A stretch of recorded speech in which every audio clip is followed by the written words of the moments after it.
अस्सलामुअलैकुम। कैसे हैं दोस्तों? मेरा नाम साकिब हुसैन है और आप देख रहे हैं नर्सिंग फाइल्स। आज हम जिन क्लास ऑफ मेडिकेशन के बारे में डिस्कस करने जा रहे हैं उन्हें हम बाइल एसिड रेजिन्स कहते हैं और ये एंटी हाइपरलिपिडेमिक्स की सब कैटेगरी में आते हैं। एंटी हाइपरलिपिडेमिक्स आपकी वो ड्रग्स हैं जो हेमेटोलॉजी सिस्टम पे जाके एक्ट करती हैं और इंक्रीज कंसनट्रेशन ऑफ लिपिड जैसे कि एलडीएल, कोलेस्ट्रॉल और ट्राइग्लिसराइड की कंसनट्रेशन को जाके कम करती हैं। तो आए एंटी हाइपरलिपिडेमिक्स की सब कैटेगरी बाइल एसिड रेजिन्स को डिस्कस करते हैं। बाइल एसिड हमारे पास बाइंडिंग रेजिन्स हैं क्या? तो अगर हम एंटी हाइपरलिपिडेमिक्स की खुद की बात करें तो ये ऐसी क्लास ऑफ मेडिकेशन है जो एलिवेटेड ब्लड लिपिड्स जैसे कि एलडीएल, कोलेस्ट्रॉल, ट्राइग्लिसराइड को जाके कम करती हैं। अगर हम बाइल एसिड बाइंडिंग रेजिन्स की बात करें तो इनमें हमारे पास 3 किस्म की ड्रग्स आती हैं। 2 बहुत मशहूर हैं, एक ज़्यादा मशहूर नहीं है। जिसमें हमारे पास कौन से आते हैं? कोलेस्ट्रामाइन ए, कोलेस्टिपोल और सोल्वेसेलम। अब ये सोल्वेसेलम ज़्यादातर यूज़ नहीं होती, 2 ड्रग्स जो ज़्यादा यूज़ होती हैं, कोलेस्ट्रामाइन और कोलेस्टिपोल।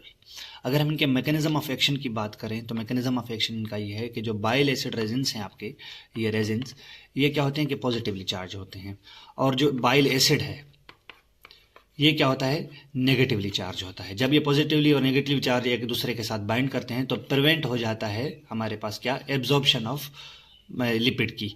इसके नतीजे में क्या होता है कि लिपिड रीएब्जॉर्ब बॉडी में नहीं होता। कहाँ पर? कौन सी लोकेशन पर? इंटेस्टाइन में। अब ये रीएब्जॉर्ब नहीं होगा तो क्या होगा? एक्सक्रीट आउट होगा। जब ये एक्सक्रीट आउट होगा तो हमारे पास क्या है कि एलडीएल की जिस्म में जो ज़्यादा मिकदार मौजूद है उसको बॉडी कंपनसेट करना शुरू कर देगी। तो in simple words, resins positively charge होते हैं, बाइल एसिड जो है वो नेगेटिवली चार्ज होता है, दोनों आपस में बाइंड करते हैं तो रीएब्जॉर्प्शन ऑफ लिपिड नहीं हो पाती। यही चीज़ यहाँ पे लिखी हुई है इनके मैकेनिज्म ऑफ एक्शन में। बाइल एसिड जो होते हैं रेजिन्स ये पॉजिटिवली चार्ज होते हैं और जो खुद बाइल एसिड होते हैं हमारे पास, जो बाइल एसिड प्रोड्यूस हो रहा होता है ये नेगेटिवली चार्ज होता है। जब दोनों आपस में मिलते हैं, बाइंड होते हैं तो इनके नतीजे में क्या होता है कि बाइल एसिड की रीएब्जॉर्प्शन नहीं हो पाती। तो ये क्या होता है कि ज़्यादा से ज़्यादा फीकल एक्सक्रीशन के थ्रू निकल जाता है और इसके नतीजे में हमें क्या फ़ायदा मिलता है कि इसकी decrease concentration of cholesterol in blood हो जाती है, यानी कि कोलेस्ट्रॉल हमारे ब्लड में कम होना शुरू हो जाता है। अब क्या है कि जो बाइल एसिड एक्सक्रीट आउट हो रहा है तो इसको जाहिर सी बात है जो रिक्वायरमेंट है हमारे सेल्स की उसको कौन पूरा करेगा? तो मेटाबॉलिक प्रोसेसेस के थ्रू क्या करेगा? लिवर कंपनसेट करेगा। लिवर किस तरह से कंपनसेट करेगा कि हाई बाइल एसिड सिंथेसिस करवाएगा, ज़्यादा से ज़्यादा कंज्यूम करेगा कोलेस्ट्रॉल को। अब इसके नतीजे में दूसरी चीज़ क्या होगी कि इसको कोलेस्ट्रॉल कंज्यूम करने के लिए क्या चाहिए? हमारे पास रिच इन लिपोप्रोटीन्स कंपाउंड्स चाहिए। तो ये ज़्यादा से ज़्यादा इनटेक किन चीज़ों को करता है? एलडीएल को।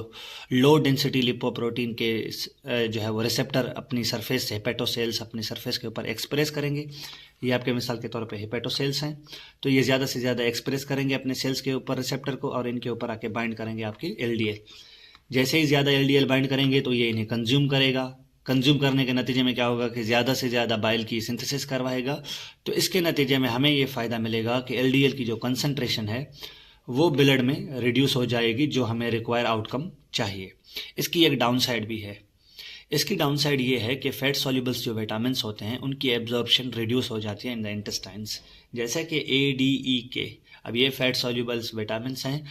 उसके साथ साथ क्या होता है कि इसकी दूसरी डाउन साइड्स भी है। अब वो ये है कि जो फैट सॉल्युबल ड्रग्स हैं जैसे आपके वारफ्रिन, ओरल कॉन्ट्रासेप्टिव्स हो गई, उसके साथ एक और ड्रग भी आती है, तो इनकी भी एब्जॉर्प्शन जो है वो कम हो जाती है, जिसके नतीजे में क्या होता है कि ये ड्रग्स बॉडी में जो है वो स्टैटिक हो जाती हैं तो इन्हें एक्सक्रीट आउट करना लाजिम होता है। तो इन ड्रग्स के साथ फैट सॉल्युबल ड्रग्स नहीं देते। ये इनकी डाउन साइड्स हैं। कौन सी हैं वो आगे हम कॉन्ट्रा इंडिकेशन में पढ़ते हैं।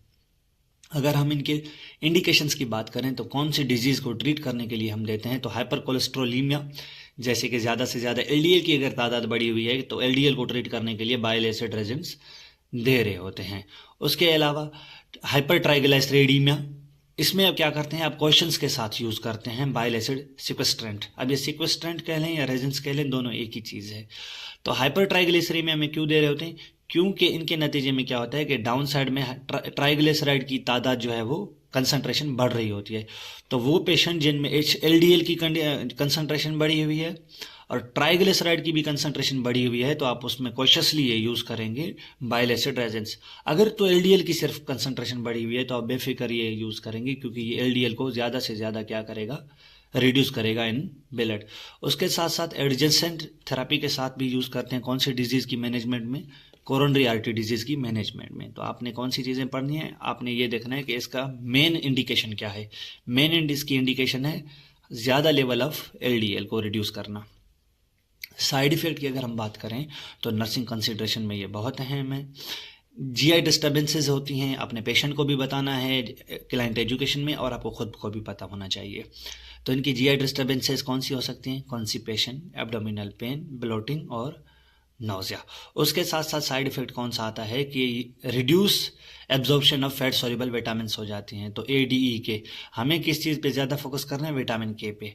अब अगर विटामिन के ज़्यादा एब्जॉर्ब नहीं होगा, सही है, तो इसके नतीजे में क्या होगा कि हमारे पास विटामिन के की बॉडी में कमी आएगी। तो अगर थोड़ी सी भी चोट लगेगी, थोड़ा सा भी कट लगेगा, तो ब्लीडिंग टेंडेंसी क्या हो जाएगी, इंक्रीज हो जाएगी, क्योंकि कोगुलेशन फैक्टर मौजूद नहीं है हमारे पास।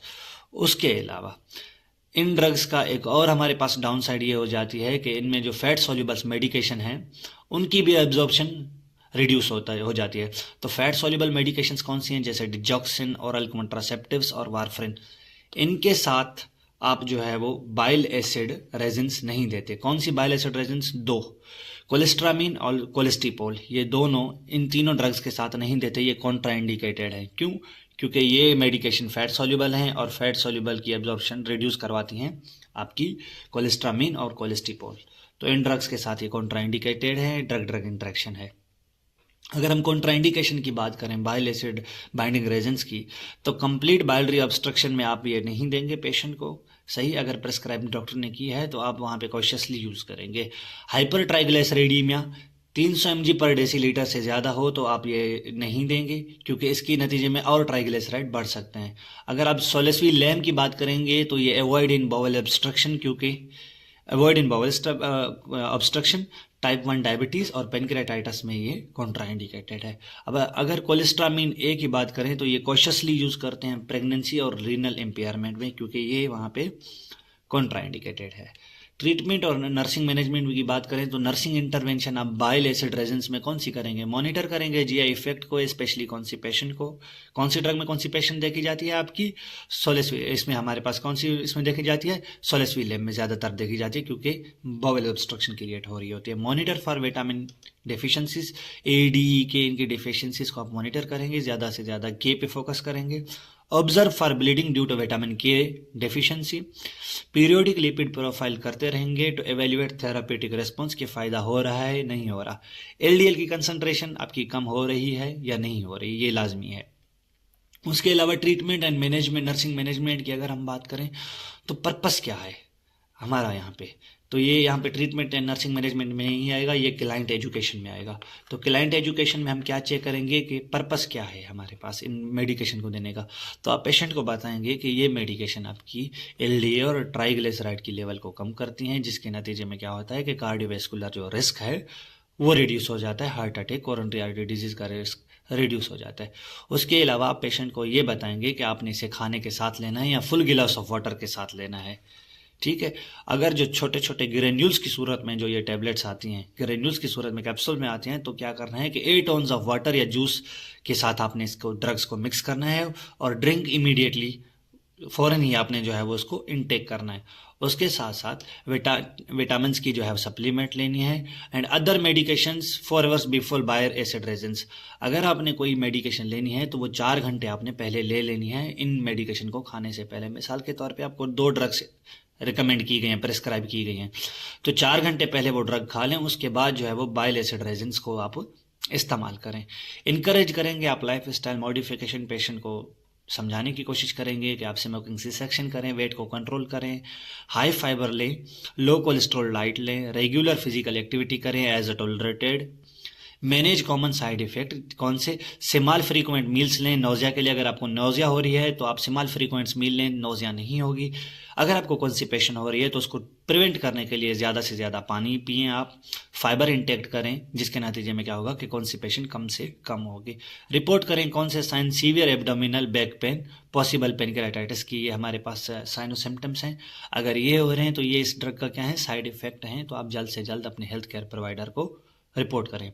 यहाँ पे हमारे पास ये बाइल एसिड रेजेंस ख़त्म होते हैं। इंशाल्लाह हम अपनी अगली नेक्स्ट ड्रग में जो को है वो डिस्कस करेंगे, जो कि मेरे ख्याल में लास्ट होगी हेमेटोलॉजिकल की। तो तब तक के लिए अल्लाह हाफिज़, अपना ख्याल रखिएगा। Thank you so much.